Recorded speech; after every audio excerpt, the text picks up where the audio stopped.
नमस्ते, मैं हूँ संजय दीक्षित और आप देख रहे हैं हिंदी जयपुर डायलॉग्स। इस वीडियो को लाइक करें, शेयर करें, चैनल को सब्सक्राइब करके बेल आइकॉन दबाएं और याद रखें 4 और 5 नवंबर को जयपुर डायलॉग्स का वार्षिक महोत्सव होने जा रहा है, दी जयपुर डायलॉग्स एनुअल समिट 2023। इसलिए आपका जो कंट्रीब्यूशन है, उसको कृपया थोड़ा बढ़ाएँ। पेपैल और दूसरे जीपे इत्यादि के साथ-साथ और भी जितने भी पैट्रियन वगैरह हैं, उसमें सब पे आपका कंट्रीब्यूशन यदि नहीं कर रहे हैं, तो कृपया लिंक हो जाएँ। बात करते हैं एक बड़े ही विचित्र प्रकरण की। जी हाँ, और यह विचित्र प्रकरण हुआ कल महाराष्ट्र में और आप जान रहे हैं कि महाराष्ट्र में इस समय जो राजनीति है, वो बिल्कुल चाकू की नोक पर चल रही है और इसलिए वहाँ पर कोई भी बात यदि कही जाए वो विशेषकर महाराष्ट्र के बारे में, महाराष्ट्र के लोगों के बारे में, महाराष्ट्र के महापुरुषों के बारे में तो वो बड़ी ही संवेदनशील हो जाती है। तो ट्रू इंडोलॉजी वो एक ग्रुप है। जी हाँ, ग्रुप है। कई लोग समझते हैं कि कोई व्यक्ति है, नहीं जी नहीं। ट्रू इंडोलॉजी एक ग्रुप है जो मुंबई से ऑपरेट करता है। उन्होंने लगभग 2 माह पूर्व सावित्रीताई फूले जी के बारे में कुछ ऐसी बातें लिख दी जो कि मैंने सही पूछे तो जब आरंभ में यह कंट्रोवर्सी विवाद उत्पन्न हुआ वो क्या हुआ पहले वो बताता हूँ कि सावित्रीताई फूले के बारे में जो भी लिखा गया उस पर प्रतिक्रिया हुई और प्रतिक्रिया ऐसी हुई कि एनसीपी के जो प्रमुख सदस्य थे वो 2 महीने पूर्व यानी कि जब ये एनसीपी का जो ये एक धड़ा है वो मिला नहीं था आके भाजपा के साथ, उस समय ही उन्होंने यानी कि उसमें जितेंद्र आवाड़, छगन भुजबल और अजीत पवार स्वयं बताए जाते हैं, उन्होंने इस पर घोर आपत्ति की कि वो तीनों जो हैं वो अजीत पवार तो स्वयं पुणे से आते हैं। जितेंद्र आवाड़ तो शरद पवार जी का खास चेला है।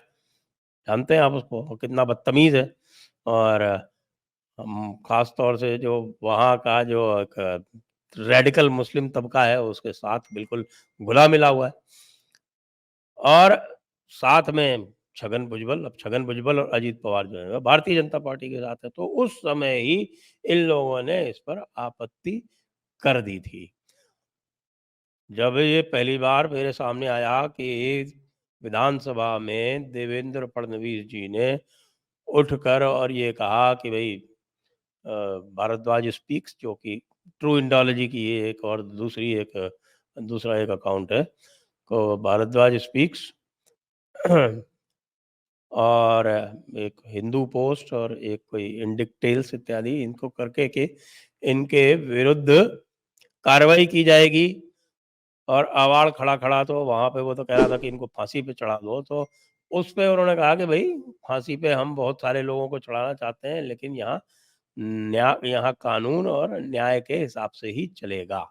ये कहा उसको फिर जो मराठी तो आती नहीं है, तो उसका जो इंग्लिश ट्रांसलेशन आया, वो इंग्लिश ट्रांसलेशन ये आया कि देवेंद्र फडणवीस ने कहा कि ट्रू इंडोलॉजी को फांसी पे लटका देंगे।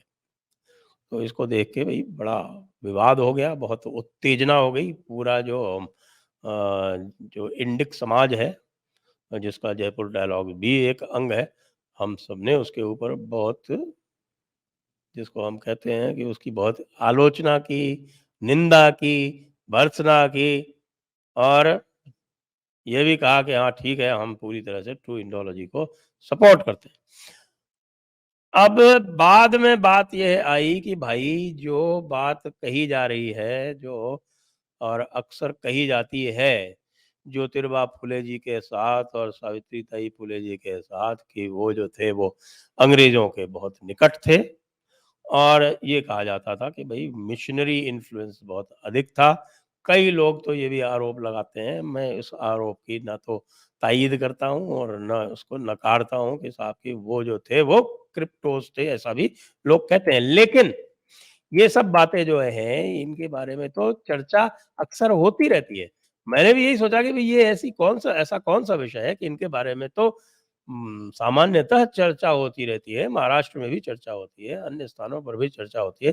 तो इसमें ऐसा क्या विषय आ गया कि भैया आप जो है वो ट्रू इंडोलॉजी को हैंग कर दोगे, तब तो हम कल को गांधी और नेहरू की आलोचना करते रहते हैं, तो भई गांधी और नेहरू की आलोचना पे ही लोग जो हैं वो लगा देंगे कि साहब ये भी जो है 153 ए आईपीसी और 295 ए आईपीसी का अपराध हो गया। यहाँ फ्रीडम ऑफ स्पीच है भाई। और फ्रीडम ऑफ स्पीच में जो 19 ए जिसको बोलते हैं, जिसके अंतर्गत फ्रीडम ऑफ स्पीच गारंटेड है, उसके 8 एक्सेप्शंस दिए हैं और वो आर्टिकल 19(2) में दिए हैं। और उन 8 एक्सेप्शंस में एक एक्सेप्शन है इंसाइटमेंट टू एन ऑफेंस। अब वो इंसाइटमेंट टू एन ऑफेंस जो है ना, वो बड़ा लूजली लोग कई बार इंटरप्रेट कर लेते हैं। खास तौर से सरकारों के स्तर पर उसको उपयोग में लाया जाता है और उसको जो है वो 295 ए के साथ मिला के या 153 ए के साथ मिला के 153 बी के साथ मिला देते हैं कि साहब prejudicial to national integration, और उसको करके केस दर्ज कर लिया जाता है। और कई बार तो भाई जो बहुत नृशंस सरकारें होती हैं, वो तो एनएसए तक लगा देती हैं। मनीष कश्यप का आपको ध्यान है?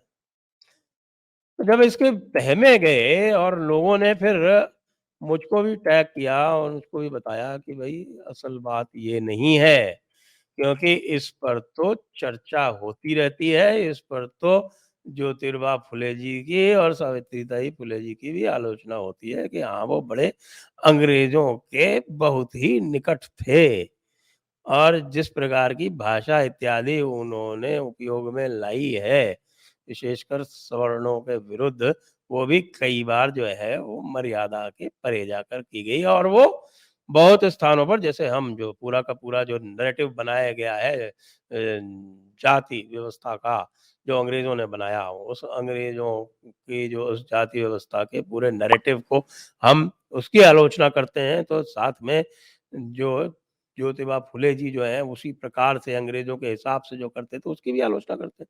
तो इस आलोचना पर क्या ये हो सकता था? बाद में पता चला ना भाई, ये मामला था ही नहीं। ये मामला साधारण आलोचना का नहीं था। वस्तुतः बड़े ही, जिसको हम कहें कि एक अश्लील आरोप लगाए गए। लेकिन जहाँ पर अश्लील आरोप लगाए जाएँ, वहाँ पर तो मामला संवेदनशील हो ही जाता है और इन अश्लील आरोपों के कारण एक राजनीतिक स्थिति वहाँ पर, आप समझिए कि ऐसे स्थान पर जहाँ पर राजनीति रोज करवट ले रही है, ऐसे समय पर तो भाई इतनी तो आपको भी ध्यान इतना तो आपको भी ध्यान रखना पड़ेगा कि कैसे माहौल में आप इस प्रकार की बात कर रहे हैं। फिर भी फिर भी मैं नहीं मानता कि ये इंसाइटमेंट टू एन ऑफेंस है, हाँ। और ये 295 ए में भी नहीं आता, क्योंकि ये इंसल्ट टू रिलिजन भी नहीं है। ये आता 153 ए में भी नहीं है कि 153 ए में जो होता है, वो होता है कि साहब कि आप 2 कम्युनिटीज़ में किसी प्रकार का विद्वेष पैदा कर रहे हैं। ये मैं ये कह सकता हूँ कि अधिक से अधिक ये 107 सीआरपीसी का ऑफेंस है, इससे अधिक का नहीं है। लेकिन चूँकि वहाँ की राजनीतिक स्थिति ऐसी है, इस समय देवेंद्र फडणवीस जो हैं वहाँ के होम मिनिस्टर हैं, अजीत पवार और दिनेश शिंदे में कशमकश चल रही है। कार्यक्रम सारा का सारा भारतीय जनता पार्टी ने ही बिठाला है कि पहले तो दिनेश शिंदे को लाए, फिर दिनेश शिंदे के सामने अजीत पवार को खड़ा कर दिया, दोनों को लड़ा रहे हैं, खुद मौज कर रहे हैं। ऐसी स्थिति में मुझे नहीं लगता कि देवेंद्र फडणवीस को भी आरोपित किया जा सकता है। जहाँ तक इस ट्रू इंडोलॉजी ग्रुप का प्रश्न है, ये तो मैं कहूँगा कि इनको अपनी भाषा पर नियंत्रण नहीं है।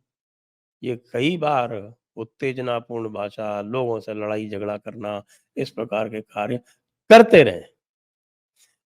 और सॉरी मैं दिनेश शिंदे बोल गया एकनाथ शिंदे जी हैं, एकनाथ शिंदे मुख्यमंत्री जी। तो एकनाथ शिंदे और अजीत पवार जी के बीच में जो टसल चल रही है और भारतीय जनता पार्टी जो बीच में बैठ के दोनों को खिला रही है इस वक़्त एक के दूसरे, वन अगेंस्ट द अदर। तो महाराष्ट्र की राजनीति बिल्कुल बहुत ही संवेदनशील स्थिति में है। और जब मैं ये कह रहा हूँ कि ये जो ट्रू इंडोलॉजी ग्रुप है, ये दूसरों से लड़ाई झगड़ा करना, अ, ओछी भाषा का उपयोग करना, इस सब के लिए जाना जाता है। कई बार सस्पेंड हो चुका है ये ग्रुप। एक बार तो कोई किसी आईपीएस अफ़सर ने इनको धमकी दे दी थी, तो इनके जो कुछ खैर-ख़्वाह लोग थे, उन्होंने मुझको अप्रोच किया, फिर मैंने देख के इनकी सहायता की। लेकिन एक मैडम हैं जो इसको चलाती हैं, वो पता नहीं क्या अपने आप को थोड़ा-सा दूसरों से ऊपर भी समझती हैं। तो इसलिए भाई लोग जो लोग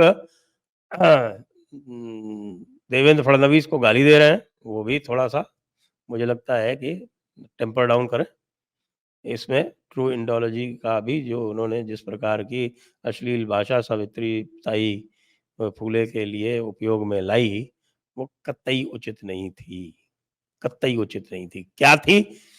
वो आप देख सकते हैं, कई लोगों ने ट्विटर पे उसको स्क्रीनशॉट्स डाले हुए हैं कि इन्होंने किस प्रकार के भाषा का उपयोग लाया था, किस प्रकार का आरोप लगाया था। और जहाँ तक बाकी लोग जो हैं